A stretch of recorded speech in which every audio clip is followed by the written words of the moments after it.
श्रीमद् भागवत गीता अध्याय 4। श्रीकृष्ण भन्नुहुन्छ, हे अर्जुन, यो अविनाशी योग मैले पहिले पनि सूर्यलाई सुनाएको थिएँ। सूर्यले मनुलाई अनि मनुले इक्ष्वाकुलाई सुनाए। हे परन्तप अर्जुन, यो तरिका पहिलेदेखिको सिलसिला हो। यही परम्परालाई राजऋषिहरूले थाहा पाए, तर यो धेरै समयदेखि पृथ्वीमा लुप्त थियो। हे अर्जुन, तिमी मेरो भक्त पनि हौ र मेरो प्रिय साथी पनि हौ। त्यसैले मैले तिमीलाई यो योगको विषयमा भने, किनभने यो अत्यन्तै रहस्यमय छ र गोप्य राख्न योग्य छ। भ्रमपूर्ण भावले अर्जुनले श्रीकृष्णलाई सोध्दछन्, हे केशव, यो कसरी सम्भव छ? हजुरको जन्म त अहिले भएको छ, तर सूर्य त अत्यन्तै प्राचीन छ, अर्थात् सूर्य पहिलेदेखि नै थियो। त्यसैले हजुरले यो ज्ञान सूर्यलाई पहिले नै सुनाएको भनेर म कसरी विश्वास गरौँ केशव? श्रीकृष्ण आज्ञा गर्नुहुन्छ, हे अर्जुन, मेरो र तिम्रो अनेक जन्म भइसकेको छ। त्यो सबै तिमीलाई थाहा छैन, तर मलाई थाहा छ। म नै अविनाशी सम्पूर्ण प्राणीहरूको स्वामी र अजन्म छु र आफ्नो प्रकृतिलाई अधीन गरी मायाले अनेक जन्म लिन्छु। हे पार्थ, जब जब धर्मको हानि र अधर्मको वृद्धि हुन्छ, तब तब म स्वयं जन्म लिन्छु। म वास्तवमा प्रत्येक युगमा धर्मको स्थापनाको लागि प्रकट हुन्छु। मेरो जन्मको उद्देश्य साधुहरूको रक्षा गर्नु र दुष्टहरूको विनाश गर्नु हो। हे अर्जुन, मेरो जन्म र कर्म अलौकिक छ, निकै असाधारण छ। जो यो तत्त्वलाई तार्किक दृष्टिले जान्दछ, त्यसको पुनर्जन्म हुँदैन। तिनीहरू मलाई प्राप्त गर्दछन्। यस्तै तत्त्व पहिले नै मलाई मिलेको थियो। राग भए क्रोध रहित भई अनन्य भावले मेरो शरणमा आएका अनेक मनुष्य ज्ञान रूप तपले सिद्ध भई मेरो रूपमा मिलेका छन्। हे पार्थ, जो मलाई जस्तो भावले भज्दछ, म उनीहरूलाई त्यस्तै भावले ग्रहण गर्दछु, अर्थात् म उसलाई उस्तै फल दिन्छु। सब मनुष्य मेरै बाटाका अनुसार चल्दछन्। यो लोकमा कर्मको फल चाहनेहरू अन्य देवताको पूजा गर्दछन्, किनभने यसरी कर्मदेखि उत्पन्न हुने सिद्धि चाँडै नै पुरा हुन्छ। मैले नै मनुष्यको गुण र कर्मको अनुसार चारै वर्णलाई बनाएको छु। यद्यपि यो सारा सृष्टि मैले नै रचेको हो, तर पनि हे अर्जुन, तिमी मलाई अकर्ता नै सम्झ। मेरो कर्मफलमा कुनै रुचि छैन, त्यसैले कर्म मलाई बाधा गर्न सक्दैन। यसरी जो मेरो यो स्वरूप जान्दछ, त्यो यस्तो कर्मफलमा बाँधिँदैन। पूर्वकालमा मोक्ष चाहनेवाला मनुष्यले मेरो यो स्वरूप जाने र कर्म गरे। तिमी पनि उसै पूर्वजहरू जसरी कर्ममा अग्रसर हो। यस विषयमा विद्वानहरू पनि कर्म अकर्म हो भनी मोहित छन्। तिमीलाई म त्यो कर्म बताउँछु जुन जान्नले तिमी पापदेखि मुक्त हुनेछौ। जो मनुष्य कर्ममा अकर्म र अकर्ममा कर्म देख्दछ, त्यो मनुष्य नै बुद्धिमान योगी हो। जसको सम्पूर्ण कर्म कामना र सङ्कल्प रहित छ, तिनै योगी पण्डित हुन्। हे अर्जुन, जसले संसारको सम्पूर्ण भोगको परित्याग गरी जसको मनमा कुनै फलको आशा छैन, त्यसको शरीर केवल कर्म गर्छ, त्यसलाई केही पाप लाग्दैन। बिना इच्छाले पाएको फल सन्तुष्ट भई जो व्यक्ति सुख दुःखको द्वन्द्वले मुक्त भई सिद्धि असिद्धिलाई समान मानी कर्म गर्छ, त्यो कर्मको बन्धनमा कहिल्यै फस्दैन। आसक्ति रहित ज्ञानमा लागेका चित्तले यज्ञ गर्दै मुक्त पुरुषका सबै कर्म नष्ट हुन्छन्। जसरी अर्पण, हवन, अग्नि, आहुति आदि क्रिया ब्रह्मसँग सम्बन्धित छ, त्यो ब्रह्म भावना स्थित योगीको प्रत्येक कर्मको काम पनि ब्रह्म नै हुन्छ। दोस्रो प्रकारका योगीजनहरू अन्य देवताको पूजा यज्ञ अनुष्ठान गरी जुन स्थिति प्राप्त गर्दछन्, अन्य योगी केवल आत्मा रूपमा ज्ञान यज्ञले नै त्यही स्थिति प्राप्त गर्दछन्। कोही स्रोत्रादि इन्द्रियहरूलाई संयम रूप अग्निमा होमन गर्दछन्, कोही शब्दादि विषयहरूलाई इन्द्रिय रूप अग्निमा होम्दछन्।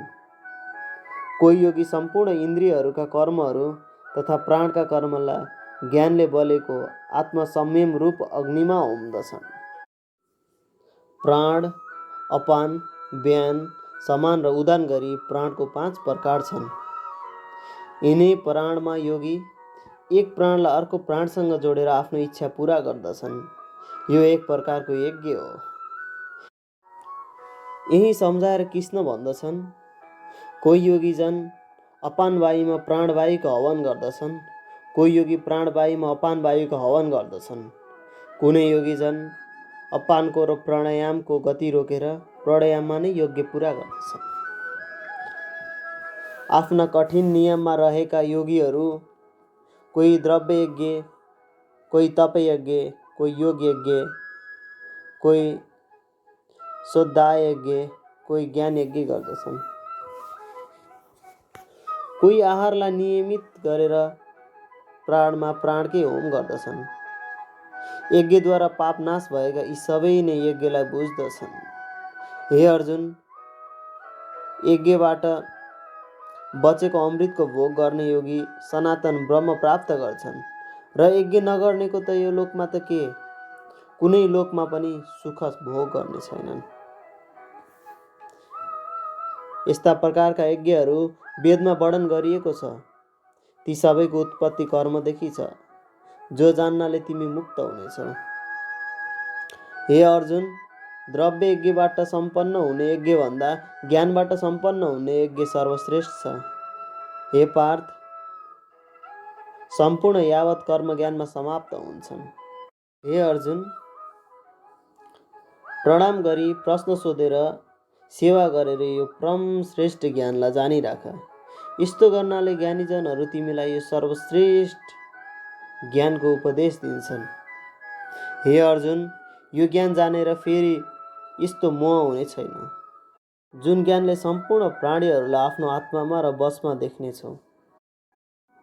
हे अर्जुन, ज्ञानदेखि अधिक श्रेष्ठ र पवित्र वस्तु यो संसारमा अन्य केही छैन। ज्ञानको प्रकाश जबसम्म हुँदैन तबसम्म प्राणी मोहको अन्तकुटमा रहन्छ। हे अर्जुन, जसरी बलेको आगोले काठ जलाएर भस्म गर्दछ, त्यसरी नै ज्ञानरूपी अग्निले सम्पूर्ण कर्मलाई भस्म गर्दछ। जितेन्द्रिय भई लागि पर्ने श्रद्धावानले मात्र ज्ञान प्राप्त गर्दछ। ज्ञान प्राप्त भएपछि तुरुन्तै परम शान्ति मिल्छ। अज्ञानी, श्रद्धारहित, संशयी पुरुष नष्ट हुन्छन्। संशयीलाई न सुख छ, न यो लोक मिल्छ, न त परलोक नै मिल्छ। हे पार्थ, जसले विधिपूर्वक योगले कर्मलाई भगवानको लागि अर्पिन्छ र आफ्नो ज्ञानले संशयको जालो काटी तथा आफ्नो अन्तःकरणलाई आफ्नो वशीभूत गर्दछ, त्यो व्यक्ति कर्मबन्धनमा बाँधिँदैन। त्यसैले हे अर्जुन, तिमी आफ्नो ज्ञानको तरवारले आफ्नो भित्रको अज्ञानतालाई नष्ट गर। तिमी कर्मयोगमा स्थित हौ र युद्ध गर। श्रीमद् भागवत गीता अध्याय 5। अर्जुन भन्दछन्, हे कृष्ण, कहिले हजुर सन्यास योगको कुरा गर्नुहुन्छ, कहिले कर्मयोगको प्रशंसा गर्नुहुन्छ। यी दुवैमा मेरा लागि कल्याणकारी कुन छ, मलाई त्यो भन्नुहोस्। श्रीकृष्ण भन्नुहुन्छ, अर्जुन, सन्यास योग र निष्काम कर्मयोग यी दुवै कल्याणकारी छ, तर यी दुवैमा कर्मयोग सन्यासभन्दा सर्वश्रेष्ठ छ। हे पार्थ, जो न कसैको द्वेष गर्दछ न कोही इच्छा, त्यही कर्मयोगी नै साँचो सन्यासी हो। त्यसलाई नित्य सन्यासी सम्झ, किनभने रागद्वेषदेखि रहित भएका मानिस सुखपूर्वक बन्धनदेखि मुक्त हुन्छन्। कोही मानिसहरू सन्यास र कर्मयोगलाई भिन्न भिन्न मान्दछन्। यस्ता मानिसहरू मूर्ख हुन्। तर पण्डितहरू सन्यास र कर्ममध्ये कुनै एकको आचरण गर्दै दुवैको फल प्राप्त गर्दछन्, किनभने जुन स्थान ज्ञानयोगले प्राप्त हुन्छ त्यही स्थान कर्मयोगले प्राप्त हुन्छ। त्यसले जो ज्ञानयोग र कर्मयोग एकै देख्दछ त्यही यथार्थ देख्दछ। हे अर्जुन, निष्काम कर्मयोग बिना सन्यास प्राप्त गर्नु कठिन छ। निष्काम कर्म गर्ने मुनि चाँडै नै ब्रह्म प्राप्त गर्दछन्। जसको मन आफ्नो बसमा छ, जसले इन्द्रियलाई नियन्त्रण गर्छ, जो भित्रबाट शुद्ध छ, यस्ता कर्मयोगी कर्म गरेर पनि कर्मको पछाडि लाग्दैनन्। यस्ता ज्ञानी योगी, तत्त्व जान्नेवाला, हिँडेको, सुनेको, स्पर्श गरेको, बास्ना लिएको, सास फेरेको, यी सबै इन्द्रियहरूले आफ्ना आफ्ना विषयमा काम गरिरहेको सम्झिन्छन्। उनीहरू आफू केही नगरेको ठान्दछन्। सम्पूर्ण काम इन्द्रियहरूले गरेको नै ठान्दछन्। जो सब कर्मलाई ब्रह्ममा अर्पण गरी कामना छाडेर कर्म गर्दछन्, त्यो कमलको फातमा जलले नछोएसरी पापले लिप्त हुँदैन। हे अर्जुन, योगीहरू सबै कर्म आत्मशुद्धिको लागि गर्दछन्। त्यसैले ऊ आसक्त त्यागी केवल शरीर, मन, बुद्धि, इन्द्रियद्वारा कर्म गर्दछन्। सकामी पुरुष त फलमा आसक्त भई कामनाद्वारा बाधिन्छन्।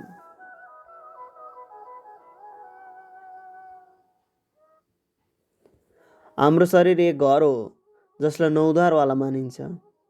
2 आँखा, 2 कान, 1 नाक इत्यादि। यिनै द्वारद्वारा हामी बाहिरी दुनियाँसँग बाँधिन्छौँ। दुनियाँको कुनै पनि काम यिनी 9 द्वार बिना सम्भव छैन। यिनै घरमा बस्ने साङ्ख्ययोगवाला सन्यासी देख्दा हामी जसरी सबै काम गरिरहन्छन्, तर भित्र एकदम अलग अलग हुन्छन्। उनको सम्पूर्ण रूपमा भगवानहरू समर्पित छन्। त्यसैले ऊ केही पनि गर्दैन। परमेश्वरले मनुष्यलाई न कर्ता बनाउनु भयो, न कर्मसँग जोड्नुभयो। वास्तवमा यो स्वाभाविक रूपले भएको हो। परमेश्वरले न कसैको पाप ग्रहण गर्नुहुन्छ, न कसैको पुण्य ग्रहण गर्नुहुन्छ। यो त मनुष्य स्वयं नै हो जो ज्ञानमा अज्ञानको पर्दा आवडिरहेको छ। त्यसैले सब प्राणी मोहित छन्। तर जसले त्यो अन्तःकरणको अज्ञान आत्मज्ञानले नष्ट पारेको छ, त्यसको ज्ञान सूर्यको समान परमात्मालाई प्रकाश गर्दछ। हे अर्जुन, मन र बुद्धिदेखि परमात्मासँग जोडिएको छ। जसको मन भगवानले भनेअनुसार चल्दछ, जसको बुद्धि उसलाई सही मार्गमा लग्दछ, जसको ध्यान सधैँ उस परमात्मामा हुन्छ, यस्ता मनुष्य एक दिन कर्मको बन्धनदेखि मुक्त भई उनी परमात्मामा मिल्दछन्। यसैलाई नै परम गति भनिन्छ। जो समान भाव राख्ने पण्डित र चाण्डाल, गाई र हात्ती वा कुकुर सबैलाई समान देख्छन्, एकै भावले देख्दछन्, त्यो नै ज्ञानी हो। ज्ञानले सबैभन्दा पहिला हाम्रो भित्रको भेदभावलाई हराउँछ। जसको मनमा समान भाव स्थित छ, उसैले संसार जितेको छ, किनभने ब्रह्मा दोष रहित र समान छ। जो प्रिय वस्तु पाएर हर्षित हुँदैन, अप्रिय वस्तु पाएर शोक पनि गर्दैन। यस्ता स्थिर बुद्धि, संशय रहित ब्रह्मदेवता ब्रह्ममा स्थित रहन्छ। धन सम्पत्ति, सांसारिक भोगमा आसक्त लिप्त रहित जो सुखलाई प्राप्त गर्छन्, त्यही नै ज्ञानी योगी हुन्। जो इन्द्रिय र विषयका संयोगले उत्पन्न हुने भोगहरू छन्, ती निसन्देह दुःखका नै हेतु र अनित्य हुन्। यस निमित्त बुद्धिमानीहरू तिनमा रमण गर्दैनन्। जो शरीर नाश हुनुभन्दा पहिला नै काम र क्रोधदेखि उत्पन्न हुने वेगलाई सहन गर्न समर्थ हुन्छ, त्यो मनुष्य नै योगी हो, सुखी हो। जो आत्मामा सुख पाई उसमा रमण गर्छ, त्यही योगी हो। त्यो योगी ब्रह्मरूप भएर ब्रह्मको निर्वाण पदमा प्राप्त हुन्छ। काम क्रोधदेखि रहित भई मनलाई जित्ने, आत्मतत्त्वलाई जान्ने ज्ञानी पुरुषलाई सबैतिरबाट ब्रह्म सुख मिल्छ। बाहिरी विषयका भोगहरूलाई बाहिर नै त्याग गरेर आँखालाई भौँको माझमा टिकाई नासिकामा विचरण गर्ने, प्राण अपान वायुलाई समान राखी इन्द्रिय मन बुद्धिलाई जितेर इच्छा भय क्रोधलाई त्याग्ने मोक्ष परायण मुनि नै सधैँ मुक्त छन्। जो यज्ञ र तप गर्छ र मेरो मार्गमा हिँड्दछ, आफ्नो कर्तव्यलाई मनदेखि नै पालना गर्दछ, त्यो एक दिन मलाई प्राप्त गर्छ। उसैलाई नै हे अर्जुन शान्त मिल्छ।